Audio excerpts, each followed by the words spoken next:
Bismillahirrahmanirrahim. Assalamu alaikum students. This is first year chemistry chapter 2 atomic structure and today we will discuss the exercise of this chapter. Students, आज का lecture बहुत ज़्यादा important है क्योंकि इसमें हम important topics of the chapter को review करेंगे बाय सॉल्विंग एक्सरसाइज क्वेश्चंस. साथ साथ मैं आपको शेयर करूंगी कुछ इंपॉर्टेंट टिप्स एंड ट्रिक्स जो कि आपको एग्जाम में बहुत ज़्यादा हेल्प करेंगी. At the end we will discuss the important board exam questions related to this chapter. Okay, let's start. First of all, we will solve the objectives. Let's start. Question number 1. For which species Bohr's theory does not apply? Hydrogen, helium ion, lithium ion and beryllium. Students, इस question में सबसे पहले आपको पता होना चाहिए कि Bohr's theory apply किस पे होती है. वो मोनो इलेक्ट्रॉनिक सिस्टम पे अप्लाई होती है जिसके पास 1 इलेक्ट्रॉन हो. हाइड्रोजन के पास भी 1 इलेक्ट्रॉन है. हीलियम के पास टोटल 2 इलेक्ट्रॉन्स होते हैं, लेकिन जब वो आयन बनाएगा +1 तो उसके पास भी 1 इलेक्ट्रॉन रह जाएगा. लिथियम के पास टोटल 3 इलेक्ट्रॉन्स होते हैं, जब वो 2 इलेक्ट्रॉन्स लॉस कर देगा तो उसके पास भी 1 इलेक्ट्रॉन रह जाएगा. लेकिन बेरिलियम के पास 4 इलेक्ट्रॉन है. It is not a mono electronic system, that's why answer is beryllium. Okay. Question number 2. From the discharge tube experiment, it is concluded that mass of a proton is in fraction, matter contains electrons, nucleus contains positive charge and positive rays are heavier than protons. तो students basically discharge tube experiment में हम conclude करते हैं about electrons के जो भी matter या जो भी गैस हम डिस्चार्ज ट्यूब में फिल कर लें तो हमारे पास नेचर ऑफ इलेक्ट्रॉन जो है वो सेम रहती है. That's Y every matter contains electrons. Okay. Question number 3. When an electron of charge E and mass m moves with a velocity v about the nuclear charge Ze in the circular orbit of radius r, the potential energy is given by. हमारे पास ये options हैं. Students, basically potential energy जो है वो हमने जो calculate की थी वो according to Coulomb's force calculate की थी. मींस कि हमने ये कहा था कि पोटेंशियल एनर्जी जो डायरेक्टली प्रोपोर्शनल होती है जो भी दोनों चार्जेस हैं यानी positive charge and negative charge के, एंड इनवर्सली प्रोपोर्शनल होती है to the square of the distance between them. And उसके बाद हमने इसको इंटीग्रेट किया था अकॉर्डिंग टू इंटीग्रेशन रूल. तो अभी हम यहाँ पर इसको कांस्टेंट लगा रहे हैं 4 pi E naught, and along with that इसको हम बना देंगे Z square divide by R. And next step में जब हम इसको इंटीग्रेट करेंगे विद रिस्पेक्ट टू आर तो हमारे पास इस तरह से कुछ आ जाएगा. ये हमारे पास रूल है.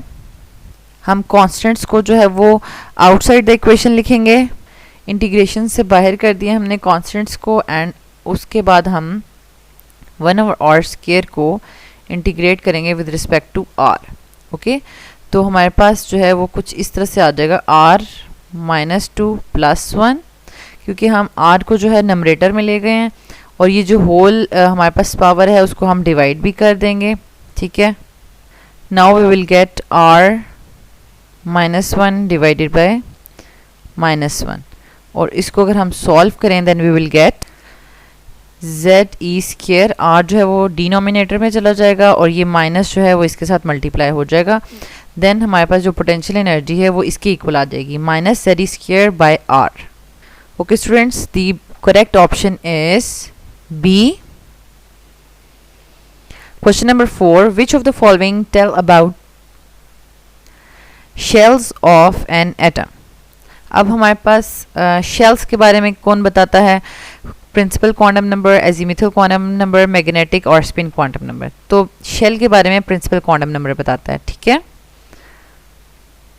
Question number 5. Electronic configuration of the species. कोई एक स्पीशी हमने अननोन ले ली है और उसमें से 2 इलेक्ट्रॉन्स अगर रिमूव कर दें, यहाँ पे लिखा हुआ है उसने 2 इलेक्ट्रॉन लॉस कर दिए हैं, तो इसकी इलेक्ट्रॉनिक कन्फिगरेशन ये है. ठीक है, and its atomic weight is 56. The number of neutrons in the nucleus of the species is, उसमें हमने number of neutrons find out करने हैं. ठीक है, तो यहाँ पर ऑप्शंस लिखे हुए हैं. तो सबसे पहले हमें पता होना चाहिए कि नंबर ऑफ न्यूट्रॉन्स कैसे फाइंड आउट होते हैं. एटॉमिक मास में से हमने अगर नंबर ऑफ प्रोटॉन्स माइनस करने हैं, ठीक है, तो हमारे पास आ जाएगा. तो हमारे पास एटॉमिक मास तो है 56. ठीक है, अब हमने फाइंड आउट करना है नंबर ऑफ प्रोटॉन्स.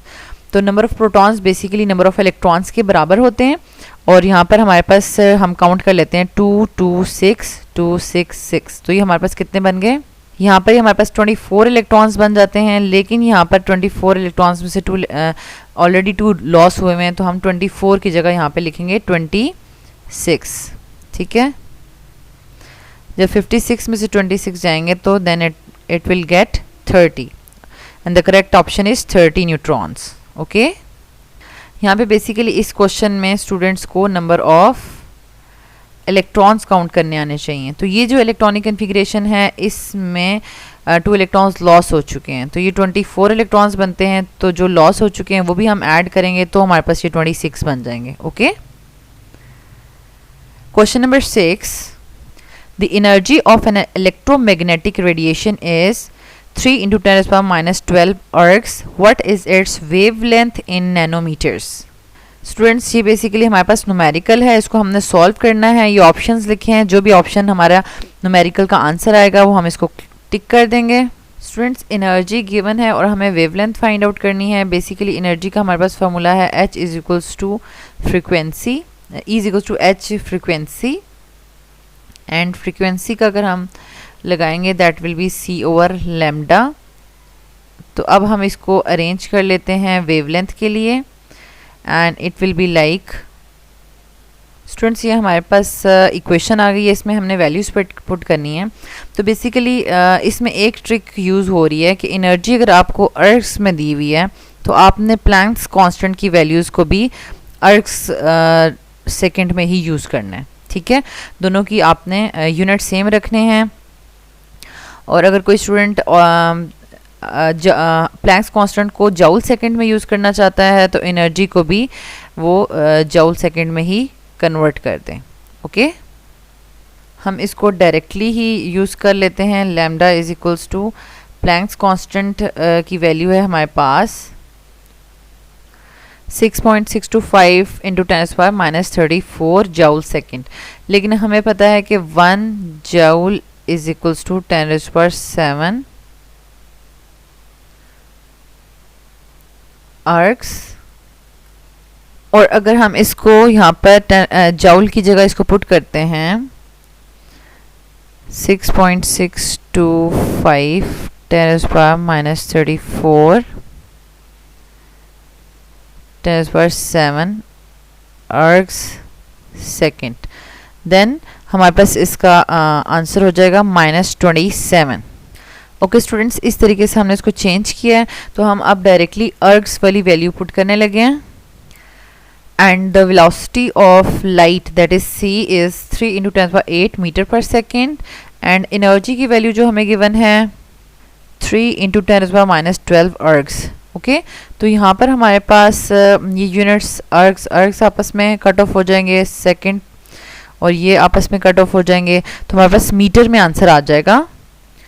एंड यहाँ पर हमारे पास 3 भी 3 के साथ कट ऑफ हो जाएगा 6.625, और तमाम पावर्स को जब हम सॉल्व करेंगे वी विल गेट. अब स्टूडेंट्स बेसिकली इसके यूनिट कन्वर्जन करनी है. ठीक है, यूनिट कन्वर्जन करनी है तो हमने क्या करना है, जब हम लेफ्ट साइड से 2 मूव करेंगे पॉइंट्स को, डेसिमल पॉइंट्स को, then we will get 6.662.5 10⁻² × 10⁻7 metre.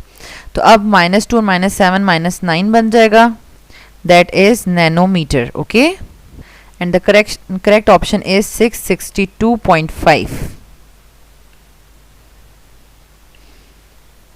And the next question is, which of the following configuration is not correct according to Hund's rule?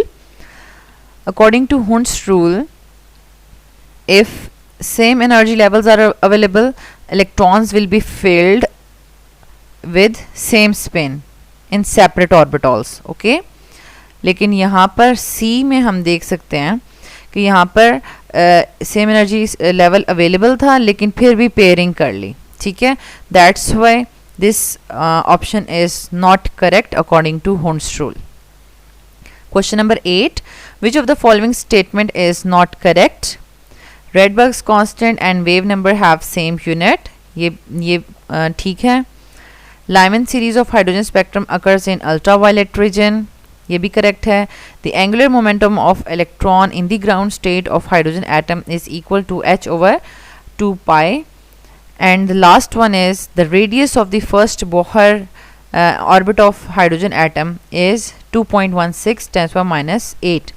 Students यहाँ पर हम simple radius of N orbit का formula देखें तो वो हमारे पास है 0.529 एंगस्ट्रॉम इंटू एन स्क्वायर, ये हाइड्रोजन एटम के लिए. तो अगर हमारे पास n की वैल्यू 1 है तो हमारे पास फर्स्ट रेडियस जो है वो ये आना चाहिए. ठीक है, 0.529. That's why the fourth option is not correct.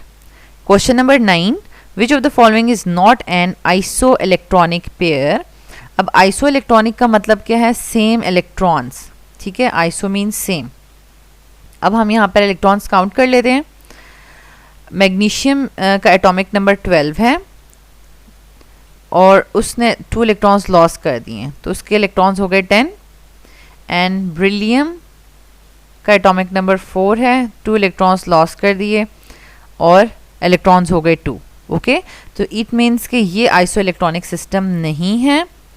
और बाकियों को भी हम चेक कर सकते हैं. For example nitrogen 7 atomic number और -3 का मतलब है 3 इलेक्ट्रॉन्स गेन किए हैं, इसके इलेक्ट्रॉन्स 10 हो गए. एंड ऑक्सीजन में हमारे पास 8 एटॉमिक नंबर है और 2 इलेक्ट्रॉन्स गेन किए हैं. ठीक है, -2 लिखा हुआ है तो ये भी 10 है. इसी तरीके से नेक्स्ट नाइट्रोजन में भी हमारे पास 10 है एंड फ्लोरीन का हमारे पास 9 एटॉमिक नंबर +1 10, सेम इलेक्ट्रॉन्स हो गए हैं दोनों में. एंड सोडियम में हमारे पास 11 इलेक्ट्रॉन एटॉमिक नंबर है, 1 इलेक्ट्रॉन लॉस किया है, इलेक्ट्रॉन्स 10 हो गए. एल्यूमिनियम 13 एटॉमिक नंबर है, 3 इलेक्ट्रॉन लॉस किए हैं, ये भी 10 हो गया. All these are isoelectronic system except first one, so it is correct option. And the last one is question number 10. The third line in the Balmer series corresponds to an electronic transfer between which Bohr's orbit in hydrogen. अब basically हमने third line देखनी है Balmer series की. तो Balmer series में हमें सबसे पहले ये पता होना चाहिए कि फर्स्ट सीरीज़ लाइमन सीरीज़ होती है.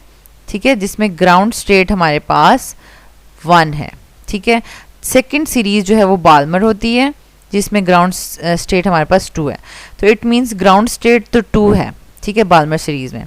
लेकिन बाल्मर सीरीज़ की थर्ड आपने लाइन बतानी है. थर्ड लाइन, फर्स्ट लाइन क्या होती है? यानी 3 में से 2 लेवल पे इलेक्ट्रॉन है, ये फर्स्ट लाइन होती है.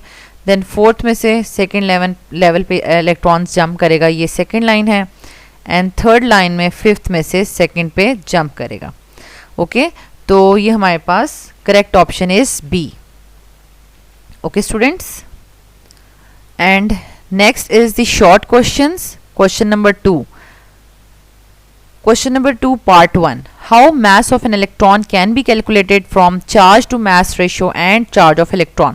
Students, इसमें जो important point है कि इसमें आपको charge to mass ratio की वैल्यू और charge की वैल्यू वो बताई नहीं जाएगी और आपको खुद कैलकुलेट करनी है. That's why आपको इसमें कोई hints याद रखनी चाहिए.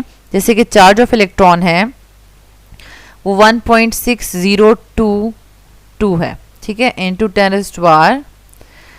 अब ये 6.02 थोड़ा सा हमें मैच करता हुआ नज़र आ रहा है एवोगैड्रोज नंबर से. 6.02 10⁻23. ठीक है, तो ये एवोगैड्रोज से रिलेटेड है थोड़ा सा, तो इस वजह से इसको हमें हिंट याद रख लेनी है. एंड इसकी फुल होल वैल्यू हमारे पास होगी 1.602 10⁻. अब पावर स्टूडेंट्स गलत लगा देते हैं तो पावर में आपने क्या करना है, जैसे ये 6 है ना, 6 को आप उल्टा करके लिखेंगे तो वो 9 बन जाता है, ठीक है। 6 को उल्टा करें तो वो 9, तो इस लिहाज से आपने इसको याद रखना है कि हमने इसकी पावर -19 लिखनी है। एंड देन अब चार्ज टू मास रेशियो को उसी से ही आपने कैलकुलेट करना है। 1.6 है तो यहाँ पे 1.75 हो जाएगा, ठीक है। 1 number greater than this and 1 number smaller than this, and फिर आपने यहाँ पे लिखना 8 8 और 10 की पावर 11, ठीक है। अब 11 को हम कैसे याद रखेंगे, बेसिकली यहाँ पर देखें 22 और 88, 11 के टेबल से हम इन दोनों को सॉल्व कर सकते हैं, दैट्स वाई 11 जो है हम यहाँ पर लिख रहे हैं। These are the tips to memorise the value of charge and charge to mass ratio very easily. अगर आपको ये वैल्यूज़ आती हैं तो आप इस क्वेश्चन को इजीली सॉल्व कर सकते हैं स्टूडेंट्स। ये चार्ज टू मास रेशियो लिखी हुई है एंड ये charge by putting the value of electron in equation number 1। अब हमने यहाँ पर चार्ज की वैल्यू पुट कर दी है एंड डिवाइड बाय m उसी तरीके से लिखा हुआ है, और then here we have done the cross multiplication, ठीक है। मास फाइंड आउट करना है तो इसको हम दूसरी साइड पे डिवाइड कर देंगे and we will get the mass of electron in kg. Okay. Question number 2, part 2. How does Moseley's law help in the production of X-rays? इसके लिए हमें properly Moseley's law को लिखना है। तो स्टूडेंट्स आपको इस तरीके से स्टार्टिंग लाइंस लिखनी है कि मॉसले ने जो है वो वेरियस मेटल्स को स्टडी किया, 38 डिफरेंट मेटल्स को, एंड वेवलेंथ एंड जो भी पीरियोडिक टेबल में एलिमेंट्स थे उसमें उसने रेगुलर मैनर में उनके जो है वो रिलेशनशिप को स्टडी किया। Then you have to write properly the Moseley's law definition, that is frequency of X rays is directly proportional to the number of protons in the nucleus of the target atom, और number of protons को हम atomic number कहते हैं। And eight the and आपको मॉसलेस law की 3 conclusions लिखनी हैं इस तरीके से।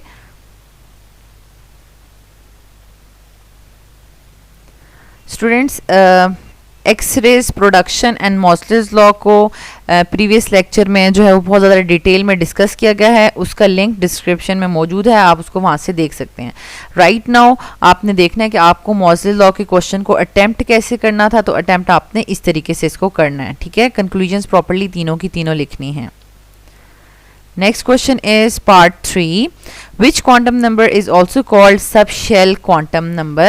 तो हम यहाँ पर क्वांटम नंबर डिटेल से पढ़ चुके हैं, 4 के 4 क्वांटम नंबर्स। तो azimuthal quantum number is also called as subshell quantum number, और आपको इसको इस तरीके से अटेम्प्ट करना है कि बेसिकली ये शेप के बारे में बताता है, उसकी वैल्यूज़ के बारे में लिखना है।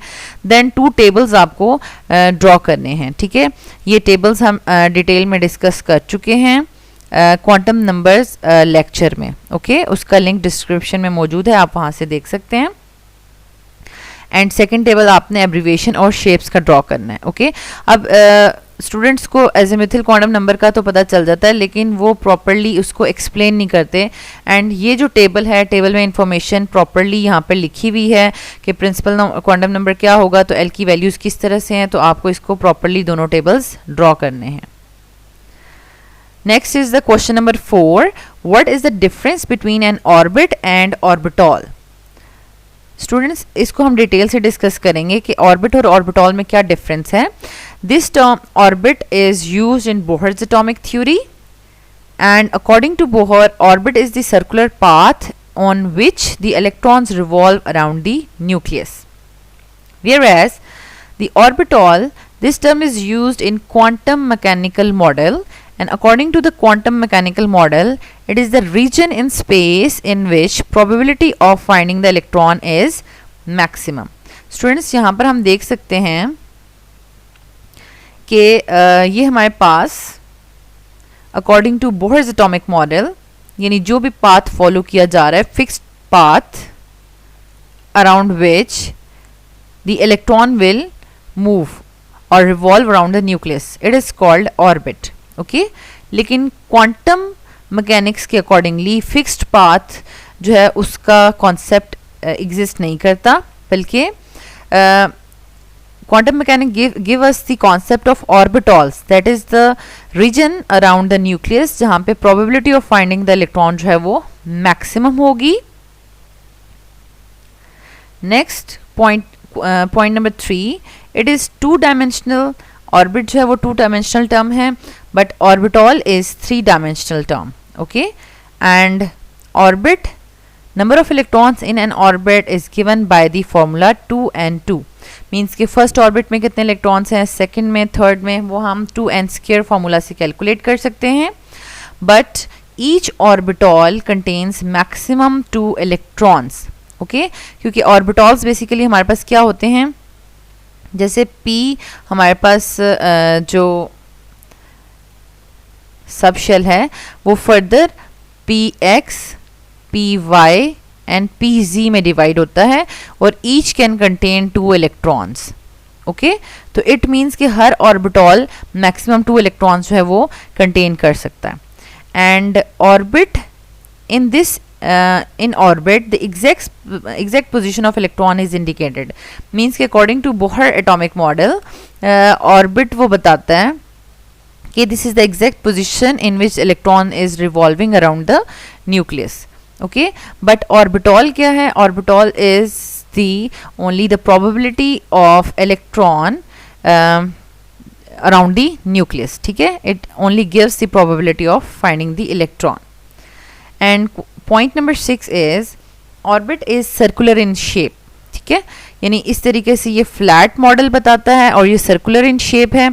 बट ऑर्बिटॉल की डिफरेंट शेप्स हो सकती हैं, जैसे कि यहाँ पे हम देख रहे हैं s ऑर्बिटॉल है, p orbital along px, py, pz ये शेप शो करता है. d ऑर्बिटॉल्स की भी डिफरेंट शेप है एंड f की कॉम्प्लिकेटेड सी शेप है. Okay, all have different shapes. And point number 7, orbits are non-directional in nature whereas orbitals are directional in nature. क्योंकि ये जैसे हम कह रहे हैं p और p सब शेल है, तो वो डायरेक्शनल जब होगा px x के along then py and pz इसी तरीके से ये डायरेक्शनल होते हैं. And orbit, last point is orbits are represented by k, l, m. Means के फर्स्ट ऑर्बिट को k से रिप्रेजेंट करते हैं, सेकंड को l से, थर्ड को m से एंड सो ऑन. लेकिन ऑर्बिटॉल्स जो है उनको हम इस तरीके से रिप्रेजेंट करते हैं s, px, py, pz. और इसी तरह d को भी 5 डिफरेंट जो है उसके वेज हैं, उसमें इसको हम रिप्रेजेंट कर रहे हैं. Okay, these are the 8 points कि जो आपको पेपर में अटेम्प्ट करने हैं इस कॉलम फॉर्म में, क्योंकि यहाँ पर है कि how will you differentiate between orbit and orbital.